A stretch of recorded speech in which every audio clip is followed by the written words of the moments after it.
ሜዳና ተራራ ይልበስ ልምላሜው በአረንጓዴ አሻራ የኢትዮጵያ ምድር ሜዳና ተራራ ይልበስ ልምላሜው በአረንጓዴ አሻራ ዛሬ የተከላት አንዲቷ አበባ እፍሬ ታፈራለች በሞገስ በግርማ ለነገ የሚተርፍ ለመጪው ትውልድ ፍቅር አስተሳሳሪ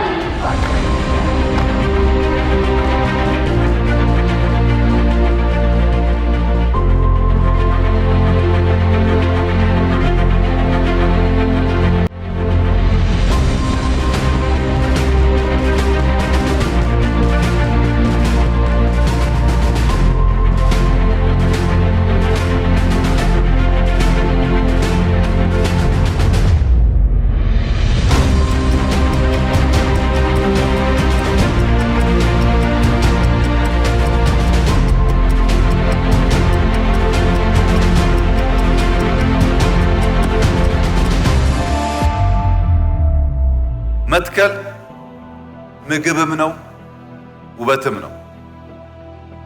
የምንተክለው ምግባችንን ነው።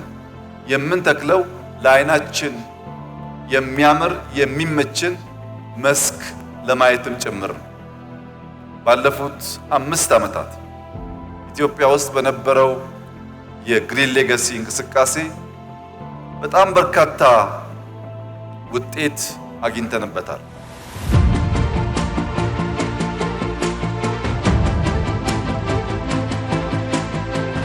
ሀገራዊ የአረንጓዴ ኢኮኖሚ ልማት ግንባታ ስራው ከዘላቂ ጥቅሞች ተጨማሪ ማህበራዊና ኢኮኖሚያዊ እድሎችን ፈጥሯል። የሥራ ፈጠራን እናስቀድም።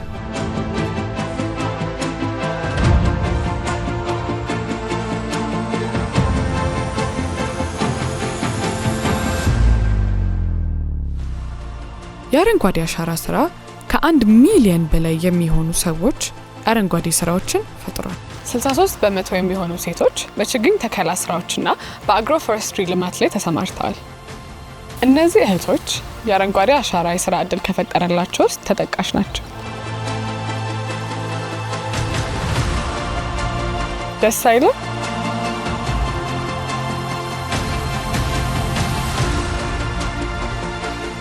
ለወደፊት ወንዞቻችንና አካባቢያቸው እንደ አባይ አይነት አባይ በእንግሊዘኛው እንደምታውቁት ጥቁር አባይ ኦር ብሉ ናይል ይባላል። እንደዚህ አሁን የምታዩት ቡናማ መስሎ አፈራችንን ይዞ የሚሄደው አባይ ተፋሰሳችን አልምተን ተፋሰሳችን አረንጓዴ ሆነው አፈራችንን ለኛ ትቶ ለእርሻ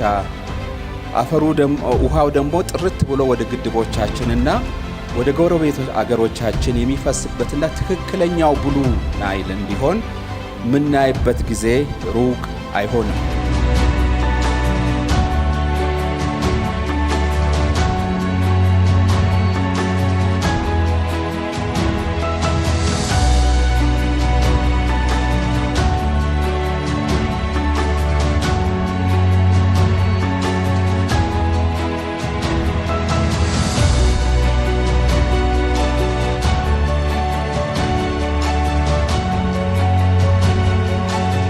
Prime Minister Abiy Ahmed stands as a rare breed of statesman, an audacious reformer who didn't merely inherit the architecture of power, but redrew its blueprint with the ink of courage and conviction. In a nation scarred by historical fault lines, he marched not as a prisoner of the past, but as a bridge to build a shared tomorrow.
ይበላ አለና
እባካችሁ ክቡር ጠቅላይ ሚኒስትር መልእክታቸውን እንዲያቀርቡ በክብር ወደ መድረክ እንቀበላቸው።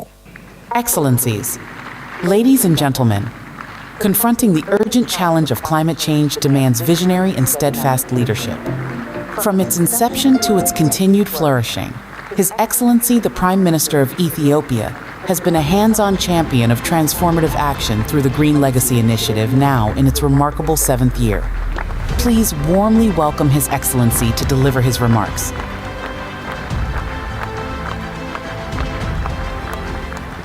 አመሰግናለሁ። በመጀመሪያ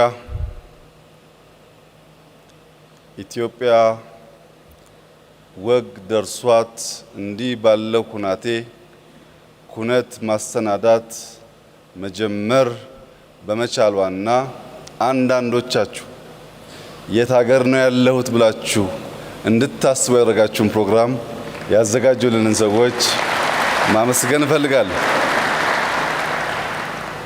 Your Excellency, my dear friend Kashim Shettima, የተከበሩ አፈጉባኤ ያገኘው ተሻገር፣ የተከበሩ የጠቅላይ ፍርድ ቤት ፕሬዝዳንት አቶ ቴዎድሮስ ምህረት፣ የተከበሩ የፓርቲያችን ምክትል ፕሬዝዳንት አቶ አደን ፋራህ፣ የተከበራችሁ የክልል ርዕሳነ መስተዳድሮች፣ ሚኒስትሮች፣ ከሁሉ በላይ የኢትዮጵያ የዘውትር ጠባቂዎች፣ የጦር ጀነራል መኮንኖች፣ ፊልድ ማርሻል ብርሃኑ ጁላ፣ አምባሳደሮች፣ በዚህ ስፍራ ታላቁን ስራ ከኛ ጋር ልታከብሩ የተገኛችሁ እንግዶች በሙሉ እንኳን ደስ ያላችሁ፣ እንኳን ደስ ያለን። እንጀምራለን፣ እንጨርሳለን፣ እንጀምራለን፣ እናስተምራለን፣ እንጀምራለን፣ እናንሰራራለን። ይህ ኢትዮጵያዊነት ነው።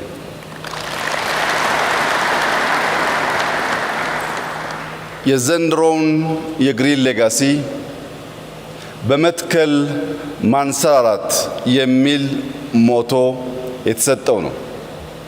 በመትከል ማንሰራራት የተባለበት ዋነኛው ምክንያት የግሪን ሌጋሲ የመጨረሻው ዓመት በመጀመሪያው ዕቅዳችን መሰረት የሚቀጥለው ክረምት ነው።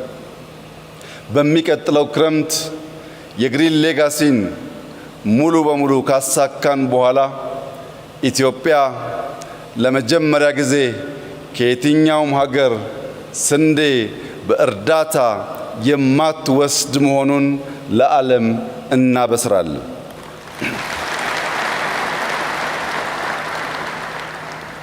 ላለፉት ጥቂት አስርተ ዓመታት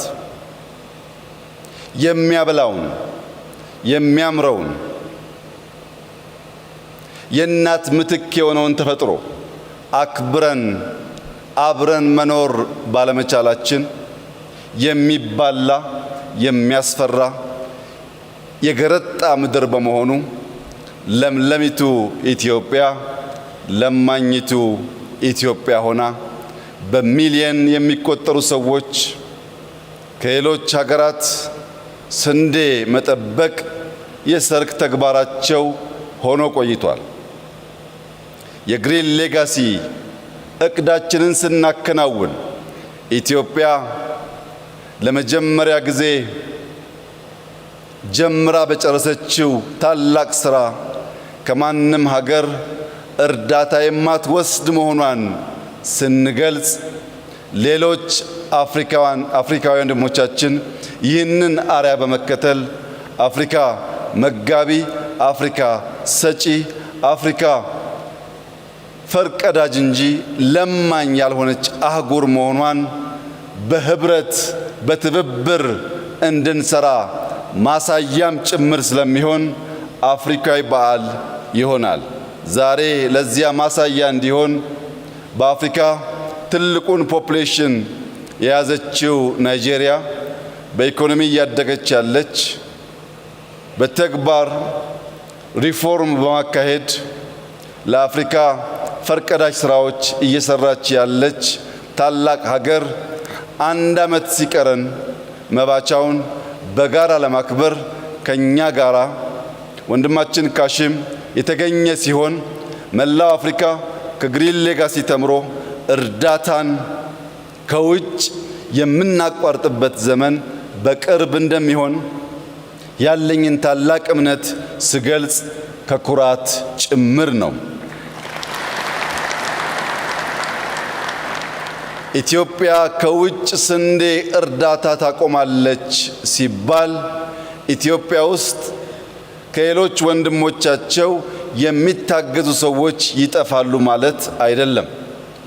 ታላቁ አንደኛው ኢኮኖሚ አሁን ባለው ሁኔታ የአሜሪካ ሲሆን ከ50 ሚሊዮን ያላነሱ በአሜሪካ የሚኖሩ ሰዎች ቤት መጠለያ የሌላቸውና ከአሜሪካ መንግስት ፉድ ስታምፕ የሚሰጣቸው ናቸው። አሜሪካ ውስጥ ድሃ የለም የሚረዳ የለም ማለት ሳይሆን አሜሪካ የራሷን ድሃዎች ወይም ተሰደው የሄዱባትን ድሃዎች መመገብ የሚያስችል አቅም አላት ማለት ነው። ኢትዮጵያ ከሚቀጥለው ዓመት የግሪን ሌጋሲ ማጠናቀቂያ በኋላ ከውጭ እርዳታ አትቀበልም ማለት በውስጥ አንተጋገዝም ማለት አይደለም። በውስጥ ያሉ እጅ አጠሮቻችንን እኛው ራሳችን ማገዝ እንጀምራለን። ያ እያደገ ሲሄድ ወደ አፍሪካም እናሳድገዋለን። በዚህ ምክንያት በመትከል ማንሰራራት ብለን ጠርተነዋል። የዛሬ ወር ኢትዮጵያ ከተባበሩት መንግስታት ጋር በመተባበር የፉድ ሰሚት ታዘጋጃለች። የፉድ ሰሚት የምታዘጋጀው በምግብ ራስን ለመቻል ባደረገችው ጥረት ምሳሌ ሀገር ትሆናለች ተብሎ በመታመኑ የተባበሩት መንግስታት ኢትዮጵያን ለዚህ ታላቅ ሰሚት መርጧል። በብዙ ሺህ የሚቆጠሩ የዓለም ተሳታፊዎች በአዲስ አበባ ይገኙና የምግብ ሰሚት በጋራ እናከብራለን። እንደገና በወሩ ጳጉሜ ውስጥ የአፍሪካ ክላይሜት ሰሚት ለሁለተኛ ጊዜ የሚከበረው እዚህ አዲስ አበባ ውስጥ ይከወናል። ኢትዮጵያ የክላይሜት ሰሚትን እንድታዘጋጅ የተመረጠችበት ዋነኛው ምክንያት በክላይሜት ፈርቀዳጅ አርያ ስራ መስራቷ በሁሉም ወንድምና እህት ህዝቦች በመታመኑ ነው።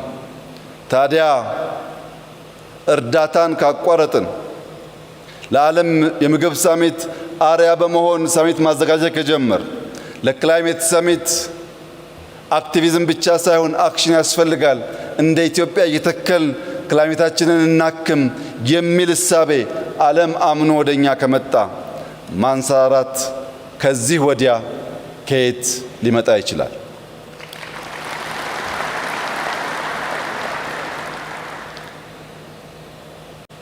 ግሪን ሌጋሲ እጅግ ዘርፈ ብዙ ትሩፋቶች ያስገኘና ያሉት ስራ ነው። በአፍሪካ በጣት የሚቆጠሩ ትላልቅ ስራዎች ተሰርተው ከሆነ ከነዚያ መካከል አንዱ የግሪን ሌጋሲ ነው። የግሪን ሌጋሲ ታላቅ ስራ የሚያደርጉት 3 መሰረታዊ ጉዳዮች አሉ። አንደኛው ለተከታታይ ዓመታት ታላላቅ የማይታመኑ ቁጥሮችን አስቀምጦ በሚሊየን የሚገመቱ ሰዎች አሳትፎ ሳያቆራርጥ ያሰበውን የ50 ቢሊየን ችግኝ ለማሳካት 1 ዓመት የቀረው ሲሆን በዚህ ዓመት ከምንተክለው ጋር ከ47.5 ሚሊየን ያላነሰ ችግኝ በኢትዮጵያ የሚተከል ሲሆን በሚከተለው ክረምት ከምንተክለው ጋር 53 ቢሊየን ልንደርስ እንችላለን። 54 ቢሊየን ስንደርስ 3 እና 4 ቢሊየን ካተካከል ምክንያት ምናልባት የተበላሸ ቢሆን ያሰብነውን 50 ቢሊየን በተሟላ መንገድ የሚያሳካ ሁነኛ ትልቅ ጅማሮና አርያነት ያለው ፍጻሜ ይሆናል። ይህ ሲባል ከዚህ ቀደም ለመትከል የሞከሩ ሀገራት፣ ቡድኖች አልነበሩም ማለት አይደለም። ከዚህ ቀደም በሀገራችንም በውጭም መሰል ሙከራዎች ነበሩ። እነዚያ ሙከራዎች ግን ዶሮ በጋን ነበሩ። ካለብን ትልቅ ችግር አንጻር እዚህ ግባ የሚባል ችግር የፈቱ አልነበሩም። ይሄኛው በምግብ ራሳችን ለመቻልና የምግብ ሉዓላዊነትን ለማረጋገጥ በእጅጉ መሰረት የጣለ ነው። 50 ቢሊዮን ችግኝ ከ20 ሚሊዮን በላይ ሰው አሳትፎ የተከለ ሀገር እስካሁን የለም። በዓለም ዘ ቢገስት አፎረስቴሽን የሚባለው በኢትዮጵያ ተጀምሮ በኢትዮጵያ እያለቀ ያለው ግሪን ሌጋሲ ነው።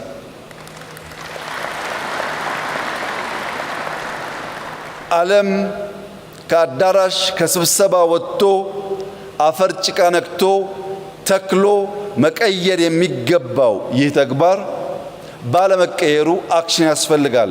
ሰርተን በማሰራት አፍሪካ ውስጥ ያለውን አንደኛውን ስብራት መመለስ አለብን ስንል ሬኮግናይዝ ለማድረግ ጊዜ የወሰደባቸው ቢሆንም አሁን ዓለም የኢትዮጵያን ግሪን ሌጋሲ አርአያ አድርገን ክላይሜት ሰሚት በኢትዮጵያ አዘጋጅተን በመላው አፍሪካ እንዲሁም በሌላው ዓለም ይህንን መሰል የተግባር እንቅስቃሴ እንጀምር ያለበት ዘመን ላይ ስለደረስን በዚህ ጉዳይ ያመናችሁ፣ የተሳተፋችሁ፣ እጃችሁ ጭቃ የነካ የተከላችሁ፣ የተንከባከባችሁ ኢትዮጵያውያን፣ በኢትዮጵያ የምትገኙ ዲፕሎማቶች፣ ይህንን መልካም ህልም የደገፋችሁ የየትኛውም ሀገር ዜጎች በሙሉ እንኳን ደስ ያላችሁ፣ እንኳን ደስ ያለን እላችሁ እወዳለሁ። የኛን ግሪን ሌጋሲ ከሁሉ የገዘፈ ያደረገው 50 ቢሊዮን ችግኝ መትከላችን ብቻ ሳይሆን በሚሊዮን የሚቆጠር ህዝብ በገዛ ፈቃዱ ሕፃን አዛውንት ሳይል በክረምት በዝናብ ውስጥ የተራቆቱ ተራሮች ለማልበስ ከፍተኛ ጥረት ያደረገ ህዝብና ሀገር በመሆኑም ጭምር ነው። መልክዓ ምድራችን ቀደም ሲል እንዳያችሁት የተራቆቱ የገረጡ የሚያስፈሩ ተራሮች ለብሰው አምረው ተውበው ማንም ሰው በቀላሉ የግሪን ሌጋሲን ኢፌክት ማየት እንዲችል ያስቻሉ በመሆናቸውም ጭምር ነው። እዚህ ጋር አንድ ሊሰመርበት የሚገባ አብይ ጉዳይ ቢኖር ለሁሉም ስራዎቻችን መደመር ያለው ፓወር ነው። ስንደመር ያለን ጉልበት፣ ስንደመር የሚሰማው ድምጽና የሚፈጠረው ኢፌክት ከፍተኛ መሆኑን ያሳያል። ባለፉት ዓመታት ከ20 ሚሊዮን በላይ ኢትዮጵያውያን ተሰናስለው ለዚህ ህልም ባይተጉ ኖሮ 5 ወይም 10 ሚሊዮን ቢሆኑ ቁጥሩ 50 ቢሊዮን መድረስ አይችልም። 50 የደረስነው ቢሊየንስ ኢንቨስት አድርገን ሳይሆን ቢሊየን ቅልቦችን ደምረን ነውና የመደመር ጉልበት በችግኝ ጣቢያዎች ቦታ በሚያዘጋጁ የኤክስቴንሽን ሙያተኞች ቀድመው ቆፍረው መሬት በሚያሰናዱ ኢትዮጵያውያን ከነገ ጀምሮ ባለፉት ዓመታት እንዳደረግነው ሳይታክቱ 30፣ 40፣ 50፣ 100 ችግኝ በመትከል ይህንን ህልም እውን በማድረግ የማይተካ ሚና የተጫወቱ ሰዎች ድምር ውጤት ነው። በዚህም የአፈር መሸርሸር ቀንሷል ሲባል የኢትዮጵያ እንደ ሀገር ኤግዚስት ማድረግ ተስፋ አለው ማለት ነው። አፈር የሌለውና የማያበቅል የማያለማ የማያበላ ሀገር መሆን አይችልም። ዜጎቹ እየጣሉት ስለሚሄዱ ኢትዮጵያውያን ነቅተን አፈራችንን ከመሸርሸር መታደግ ባንችል በነበረው ሁናቴ ብንቀጥል በርካታ ዜጎቻችን መቀለብ ስለማንችል ዜጎቻችን ለመሰደድ ይገደዳሉ። ኢትዮጵያም ሰው አልቦ ምድር ትሆናለች። ያ እንዳይሆንና የለማች ተስፋይቱ ምድር ሰዎች የሚሸሿት ሳይሆን የሚመጡባት እንድትሆን የሚያስችል ታላቁ ሥራ በተፈጥሮ የተሰጠንን አፈር ከመጠበቅ ይጀምራልና የአፈር መሸርሸር መቀነስ፣ የደን ሽፋን ማደግ፣ የደን መራቆት ምጣኔ መቀነስ፣ የዝናብ መጠን ማደግ፣ የምግብ ማምረት አቅማችን መሻሻል፣ በቡና በሻይ በፍሩት የመጣው ተደምሮ በአፍሪካ ታላቁ ፕራክቲካሊ ለውጥ ያመጣ ስራ ተደርጎ ሊወሰድ ይችላል። ይህንን ታላቅ ስራ የኢትዮጵያ መንግስትና የኢትዮጵያ ሕዝብ እንደ አንድ ሰው ተቀናጅተው ለዓለም አስተማሪ ተግባር ስለፈጸሙ በድጋሚ ለሕዝባችን ላደመጠው፣ ለሰማው፣ ለተጋውና ለዓለም አርያ ለሆነው ሕዝባችን ከፍተኛ ምስጋና እንዳቀርብ ይፈቀድልኝ። ሁለተኛው ቁልፍ ጉዳይ ለሀገራዊ ማንሰራራት መሰረት የሚጥል ተግባር መሆኑ ነው። ሀገራዊ ማንሰራራት ከኢኮኖሚክ መሻሻል ውጪ ሊታሰብ አይችልም። ኢኮኖሚያችን በብዙ መስክ የሚገለጥ ቢሆንም ከዚህ ከግሪን ሌጋሲ ጋር በሚያያዝ በጥቂት ማሳያዎች ለመግለጽ፣ አንደኛ በቱሪዝም ሰው ከሀገሩ ትኬት ቆርጦ ወደኛ የሚመጣው ውብ መልክዓ ምድር ለማየት ነው። ውብ መልክዓ ምድር ባልተተከለ ባልተጠበቀ ሀገር ውስጥ ሊኖር አይችልም። ሁለተኛው የአየር ንብረት ነው። በዚህ ወር፣ በሚቀጥለው ወር፣ ከዚያም በሚቀጥለው ወር ከኢትዮጵያ 2 ሰዓት 3 ሰዓት ፍላይት ራቅ ብትሉ አብዛኛው የዓለማችን ክፍል ወበቁ አያስቀምጥም። ማንም ሰው በዚያ ክላይሜት ውስጥ የራሱን ገንዘብ አውጥቶ ለመሄድ እምብዛም አይፈቅድም።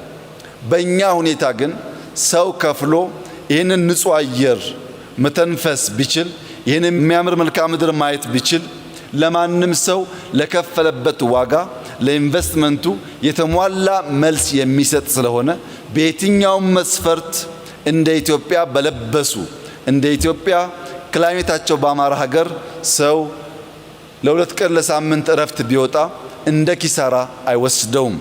ሐይቆቻችን ወንዞቻችን ስንተክል ይሞላሉ። ሐይቅ ካልሞላ ሪዞርቶቻችን መዝናኛ ሊሆኑ አይችሉም።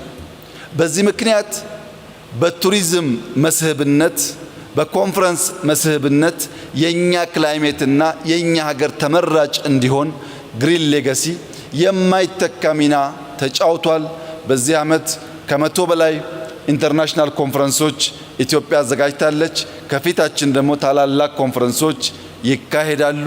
ለዚህ የግሪን ሌጋሲ ግብዓት እጅግ ከፍተኛ ነው ብለን መውሰድ እንችላለን። ከግብርና አንጻር የአፈር መሸርሸር ምርታማነት እንዲያድግ የዝናብ መጠን እንዲጨምር የከርሰ ምድር ውሃ ብቻ ሳይሆን የዝናብ መጠን እንዲጨምርና እርሻችን በዝናብ እጥረት ምክንያት እንዳይደርቅ በዘራነው ልክ ሳይሆን አብዝተን ሃርቨስት ማድረግ እንድንችል አግዟል። ለዚህ አንዱ ማሳያ ቡና ነው። ቡና ባለፈው ዓመት 1.4 ቢሊዮን ዶላር ኤክስፖርት ስናደርግ በሚቀጥለው ዓመት በእርግጠኝነት ይጨምራል ብዬ መናገሬ ይታወሳል። ነገር ግን ምንም ይጨምራል ብዬ ብገምት ቡና በአንድ ዓመት 2.5 ቢሊዮን ዶላር ይደርሳል ብዬ አልገመትኩም። ግሪን ሌጋሲ ዘንድሮ 2.5 ቢሊዮን ዶላር ከቡና እንድናስገኝ አስችሏል። ቡና ካልተከሉት፣ ቡና ካልጠበቁት እንዲሁ ምርቱ በቂ ሆኖ የኛን ፍጆታ ሸፍኖ ኤክስፖርት በዚያ ልክ ሊመጣ አይችልም። ያ የሆነው በግሪን ሌጋሲ ስራችን ነው። በኢንዱስትሪ የሚወሰን እንደሆነ ግብርና ትልቁ ግብዓት ነው። ከግሪን ሌጋሲ አንጻር ቅድም ባምቡ ታይቷል። ከባምቡ በተጨማሪ ለወረቀት ግብዓት የሚሆን ዛፍ በስፋት በመትከል የወረቀት ፋብሪካ በኢትዮጵያ መትከል ከቻል ለወረቀት የምናወጣውን ከፍተኛ ወጪ መቀነስ ብቻ ሳይሆን ለህትመት፣ ለትምህርት ስርዓታችን በእጅጉ የሚያግዝ ይሆናል። ለኢንዱስትሪ ግብዓት ነው። ለግብርና ወሳኝ ነው። ለቱሪዝም ወሳኝ ነው። ኢኮኖሚያችን በአጠቃላይ የሚያነቃንቅና የሚያሳድግ ነው። ለማኝ የተባለችውን ሀገር የምግብ ሉዓላዊነት ያረጋገጠች ሀገር የሚያስብል ታላቅ ስራ ነው። ሶስተኛው የግሪን ሌጋሲ ቁልፍ ስራ ነገን ተመልካች መሆኑ ነው። ዛሬ የምንተክለው ነገ ልጆቻችን ይጠለሉበታል ብለን ነው። ዛሬ የምንተክለው ነገ ልጆቻችን አይሰደዱም ብለን ነው። ዛሬ የምንተክለው ነገ ልጆቻችን አይለምኑም ብለን ነው። ልጆቻችንን በቤት ውስጥ መመገብ በቂ አይደለም። ልጆቻችን ሀገራቸውን ጥለው እንዳይሄዱ ለሀገራችን መሰረት መጣል አለብን። የተከበራችሁ ኢትዮጵያውያን ሆይ እጃችን አፈር ካልነካ፣ ጭቃ ካልነካ፣ ካልደከምን የሚገነባ ሀገር የለም። ሁሉም ያማረ ሀገር በጀግኖች ልጆቹ በሆነ ዘመን በተፈጠሩ ትውልዶች የተሰራ ነው። ይህ ትውልድ የኢትዮጵያን እርግማን፣ የኢትዮጵያን የታሪክ ጥፋት፣ የኢትዮጵያን የልመና ታሪክ የሚቀይርና ኮርተው በሀገራቸው የሚኖሩ ራሳቸውን የሚያግዙ ለሌሎች የሚተርፉ ልጆች የምንፈጥርና የምናወርስ መሆን አለብን። ለዚህ ታላቅ ተግባር የተመረጠ ይህ ትውልድ ኩራት ሊሰማው ይገባል። ለልጆቹ መልካም ሀገር ሰርቶ ማለፍ የሚያኮራ ተግባር ስለሆነ በዚህ ታላቅ ቀን ለመላው ኢትዮጵያውያን በተለይም ለወጣቶች በጣም በተለይም ለታዳጊዎች አደራ ማለት የምፈልገው ግሪን ሌጋሲ ፖለቲካ አይደለም። ግሪን ሌጋሲ ብሔር አይደለም። ግሪን ሌጋሲ ሃይማኖት አይደለም። ግሪን ሌጋሲ ጾታ አይደለም። ግሪን ሌጋሲ ጥቁር ነጭ አይደለም።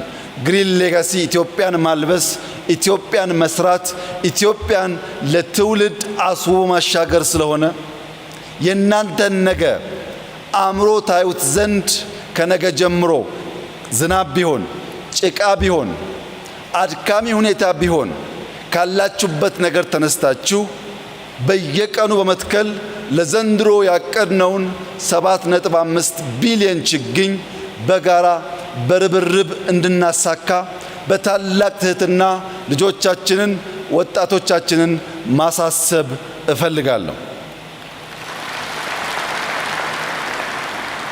በየትኛውም የፖለቲካ መስክ ያለን ኢትዮጵያውያን ዲፕሎማቶች፣ ሴቶች፣ ወጣቶች፣ አዛውንቶች፣ የሀገር መከላከያ፣ የፖሊስ ሰራዊት አባላት ግሪን ሌጋሲ ሁላችንን ስለሚመለከት ከነገ ጀምሮ በአካባቢያችን ከሰፈራችን ራቅ ብለን ከህዝባችን ጋር በመቀላቀል ጠዋት ከማታ በየቀኑ በመትከል ኢትዮጵያ ማንሰራራት መጀመሯን መጀመሪያ እኛ እናምናለን፣ ቀጥለን ለዓለም እናሳያለን።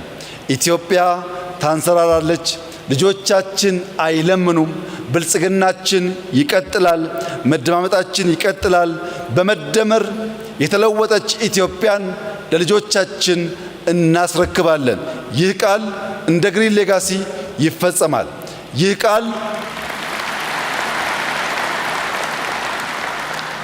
ቃል በየትኛውም ሁኔታ ልጆቻችን ሲሰጡ እንጂ ሲለምኑ የማናይበት የመጨረሻ ወራቶች ስለሚኖሩን በእኔና በእናንተ ጡረታ ዘመን የግሪን ሌጋሲ ውጤት ኢትዮጵያ ረጂ ሆና በጋራ እስክናያት ድረስ ጉዟችን አድካሚ፣ ረጅም ነገር ግን ፍሬያማ ስለሆነ ተባብረን ኢትዮጵያን ለማበልጸግ በጋራ እንድንቆም በታላቅ ትህትና አደራ ልላችሁ ፈልጋለሁ። ስለመጣችሁ እጅግ አድርጌ አመሰግናለሁ። ይህን ያዘጋጀ እጅ፣ ያሰቡ አእምሮች፣ የደከሙ ኢትዮጵያውያን በሙሉ ምስጋና ይገባቸዋል። እኛም ወግ ደርሶናል። እንኳን ደስ ያላችሁ። አመሰግናለሁ።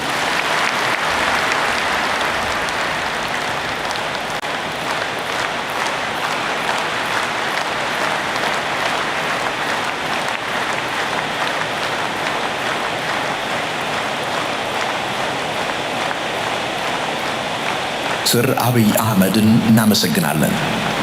ክቡራትና ክቡራን የኢትዮጵያ ብሔራዊ ሕዝብ መዝሙር ለመዘመር ከመቀመጫችን እንድንነሳ በክብር እጠይቃለሁ። Thank you, Your Excellency. We now rise for the national anthem